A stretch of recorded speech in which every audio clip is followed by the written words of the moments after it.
Welcome to This Explainer. Today, we're diving straight into the really fascinating anatomy of business costs to visualize exactly what keeps a company alive. Whether you're a business owner, an econ student, or honestly just someone curious about how money actually moves behind the scenes of a production line, this is going to be an eye-opening journey. We've got a great roadmap lined up for you. We'll hit the economic costs iceberg, opportunity and social costs, fixed versus variable costs, graphing total costs, average cost curves, and finally, marginal versus average costs. Let's get right into it. Section 1. The Economic Cost Iceberg. Take a look at this iceberg. What most people consider costs are really just the tip, the money actively being paid out. But economists know the massive hidden weight actually lies right below the surface. If you're only looking at that tip, you are severely miscalculating the true weight and pressure of running a business.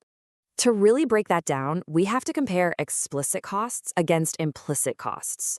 Explicit costs are your standard, everyday accounting expenses, right? The physical checks you write for wages, rent, and raw materials. But implicit costs? Those are the hidden opportunity costs of using your own resources instead of, say, renting them out. It's the salary you gave up to start your business, or the rents you could absolutely be making by leasing your office space to someone else. And this brings us to a concept that might just blow your mind. Normal profit is actually considered an implicit cost. Effectively, it's the absolute minimum survival salary the entrepreneur has to pay themselves just to stay in the game. If you aren't making this bare minimum, you'd literally be better off closing up shop and taking a regular 9 to 5. So simply staying in business is a cost in itself. So the absolutely crucial point to take away here is this single formula. True economic cost is the sum total of all your sacrifices. It's both the cold hard cash handed over and the alternatives you've given up. If you're calculating your business's health without factoring in that implicit cost, your numbers are, well, essentially lying to you. Section 2. Opportunity and social costs. Now, producing one good inherently means sacrificing the next best alternative. If a factory uses its resources to produce a meter of cloth, it might have to give up the resources that could have baked, say, 20 loaves of bread. This means opportunity cost in monetary terms perfectly mirrors our economic cost. Every single dollar spent is a dollar that couldn't be used for the next best thing.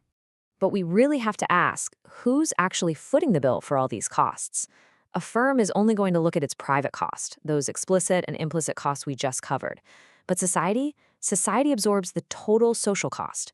And as you've probably guessed, quite often, the private cost a business pays does not equal the total bill that society gets handed. The difference between those two is what we call the external cost. This is the unseen bill the community pays when production causes collateral damage. Think about an oil refinery discharging waste into a river, or a factory churning out smoke. The firm isn't writing a check for that polluted air, but society pays for it in healthcare costs and environmental cleanup. So, social cost simply equals private cost plus this external cost. Section 3. Fixed versus variable costs. Let's step inside the factory doors for a second. In the short run, a firm operates in a constrained environment. They're locked into fixed factors, things like heavy machinery, factory rent, property taxes, stuff that literally cannot be changed overnight. Meanwhile, variable factors like raw materials, casual labor, and electricity, well, those rise and fall directly depending on how much the factory is trying to produce on any given day. So let's map out these vital signs. Total fixed costs are your unavoidable overhead. They stay exactly the same whether you produce 0 units or 10,000. Total variable costs are your direct running expenses. They start at 0, but climb as you build more stuff. Adding them both together gives us the ultimate figure, total cost. Section 4. Graphing total costs. Notice how the total fixed cost, or TFC, is just this flat parallel line showing constant overhead. It starts right above 0 on the y-axis and literally never moves. But look at the total variable cost and total cost curves. They sweep upward together, keeping the exact same distance apart. They increase first at a decreasing rate, making this nice, gentle slope, but then they accelerate rapidly as production gets strained. Seeing those total costs soar toward the end naturally leads us to a massive question about efficiency. If we break things down on a per-unit basis, why do average costs dip down into a valley before eventually rising back up, making a U-shape? Let's figure that out. Section 5. The U-shaped average costs. Take a look at the average fixed cost curve, the bottom line gently swooping down. Because your fixed rent stays the same, producing more units means you're spreading that rent over way more items. It continuously falls toward the axis, pulling the overall average total cost down right along with it, until eventually variable costs start to get out of hand and force the total average back up.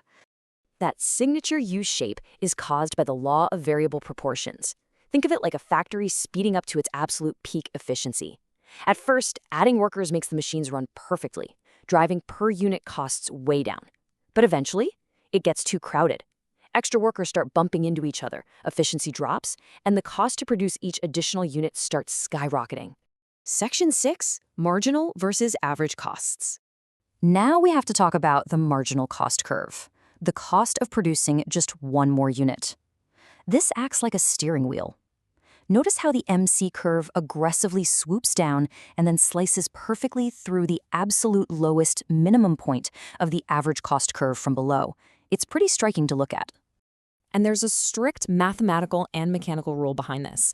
If the cost of the next unit, the marginal cost, is cheaper than your current average, it pulls the average down. The exact moment that marginal line crosses the average line, you're at perfect equilibrium.